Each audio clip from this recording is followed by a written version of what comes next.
Hi everyone, Snipey47A here with a quick summary of what you need to know about the space changes that are coming this week.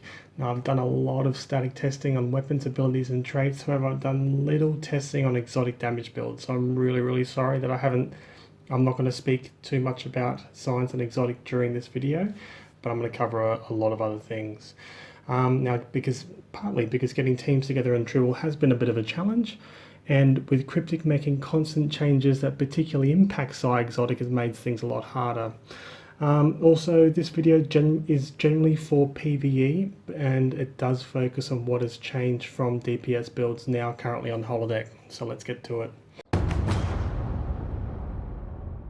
Coalition Disruptors are still the best weapon in the game over the Pen mod, but not anywhere near as much as before. The Coal Proc has changed so that it can only stack 5 times per foe, and you'll need multiple people in the team running coalitions to be able to get this fully stacked. That being said, this change has brought the value of pen weapons back in a big way, so don't be disappointed if you still haven't been able to afford coalition weapons as yet. Both types of weapons have taken a hit in some respects, but more so beams due to changes due to fire at will. I have done a bit of experimenting running fire at will and beam overload together, because beam overload now does get a 10-second buff after to all beam attacks after beam overload has been selected, and it's quite a big damage, big buff actually over the current holodeck build. It's over 60%, but still running fire at will back to back is still yielding the best results. But now dual heavy cannons punch much harder than beams. However, you do lose AoE by switching to them. The highest buff cannon buffs still retain a damage buff. Just a reminder for those who haven't seen my Balance Pass videos, fire at will damage will see a reduction of somewhere between 20 and 30%.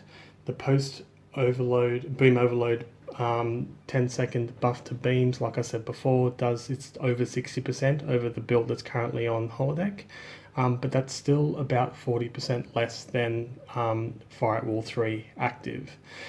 The testing I did with dual heavy cannons and turrets was with CSV2, and they performed about 60% better than fire at will 3 with 8 beam arrays.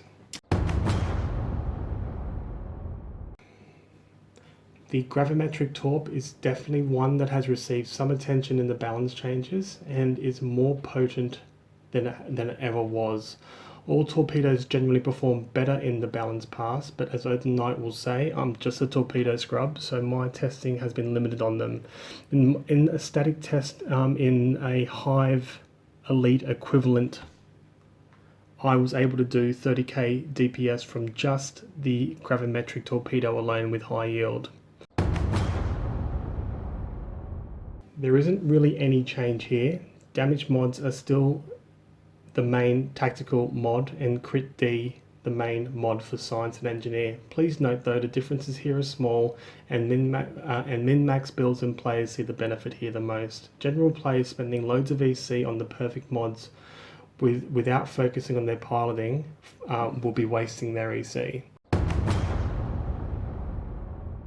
In a structured team situation, it is still worth one team member running the Iconian 3-piece at least for the 30% Cat 1 team buff when fully stacked. Generally though, the Nucara 2-piece deflector and engine is what I found to be what I found myself running since the change. In the past few weeks, this has been buffed to 5% Cat 2 to all weapons that includes torpedoes.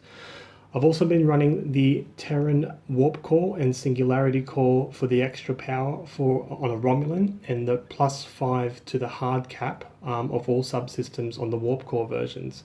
I'm still running the Iconian Shield for the debuff scrubber. Please note that the Nucara Cat 2 buff no longer benefits exotic damage. Well, as much as it pains for me to say this, Orc Sabbat again has a place in PvE and PvP. The changes to the strategist buff cooldown were just too much, and wasting points in your skill tree and readiness isn't the best way to go sometimes.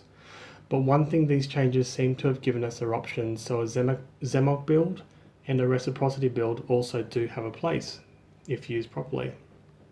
I was pretty pissed off about the changes to the leech, but there is still no console that gives plus 7.5 power to all subsystems, which still gives the leech some value. Some people have been using it in conjunction with the Mako shield. I've done some playing around with this and still prefer the Iconian shield over the Mako. So the leech in conjunction with the ROM Singularity core gives an extra 17.5 power, and I'm happy with that. Don't forget the Nausicaan Beam Array also gives plus 2 power to all subsystems. Since the threat meta isn't anymore, I've dropped this from my PvE builds, and in conjunction with the skill tree changes and hull heals, I'm surviving well. Gone, I'm afraid. The damage is too small now to justify running these consoles in your science slots. Maximising your TAC consoles and Lobby consoles again seem to have produced decent results for me. We didn't really have a place for this on our old DPS builds, but there is definitely a place now. The damage buff and resist buff is awesome, and for Romulans it is a relatively cheap console to get.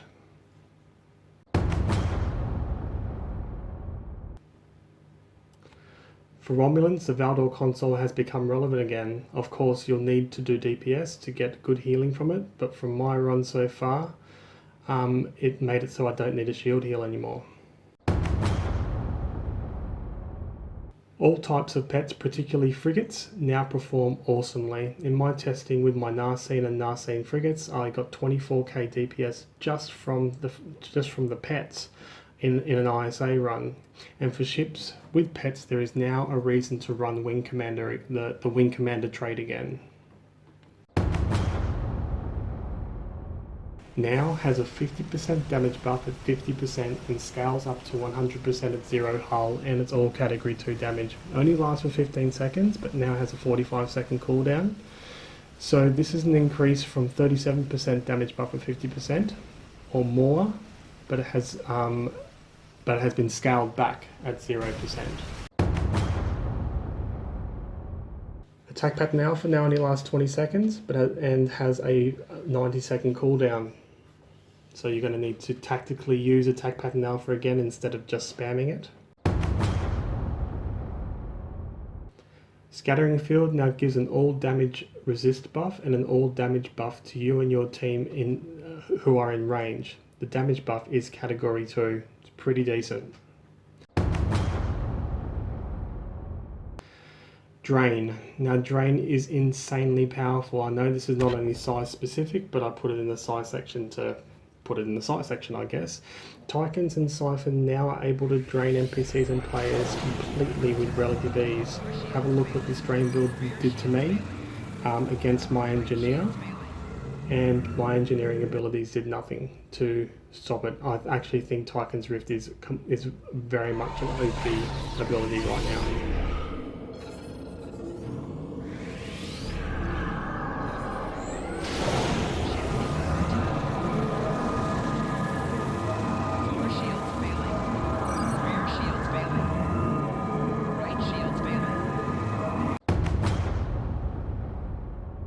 Now instantly boost the hard cap of all your subsystems to 150 and instantly gives all subsystems plus 25 power. It's not affected by EPS, the addition of the power is instantaneous. Now just for note, for those who haven't seen my other videos, the approximate damage buff from 125 to 150 is 12% based on the figures that I'm seeing. With sufficient Drain X stats, you can hold your weapon's power at 150 while firing all your weapons for 30 seconds when used in conjunction with EPS power transfer. I recommend a Drain X stat of at least 120 to 130, and using these two abilities together is paramount, so you'll have to coordinate yourself with their differing cooldowns and the best place on each map to deploy them. And note here, with OSS 3, you will get a momentary boost to 200 weapons power. Now has a massive hull and shield heal, so use it wisely.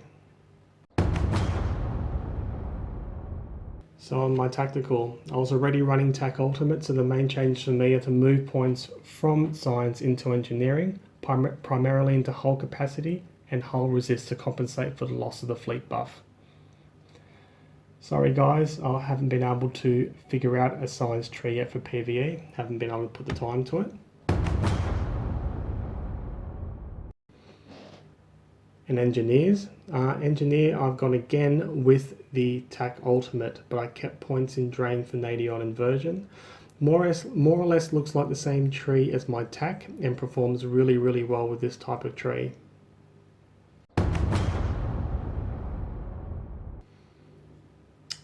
Intel tree has been what I've been running on my tactical and engineer.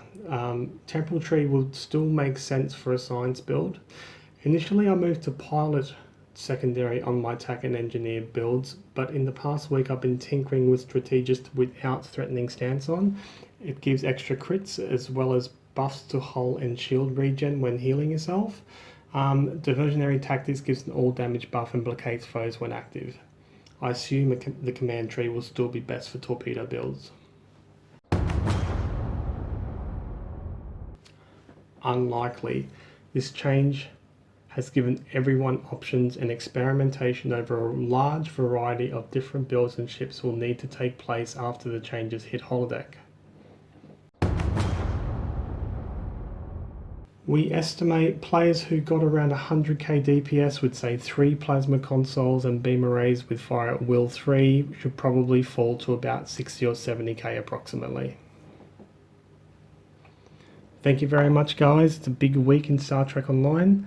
We hope that the new changes find you well and that you're able to adjust to them really quickly. Thank you guys, bye.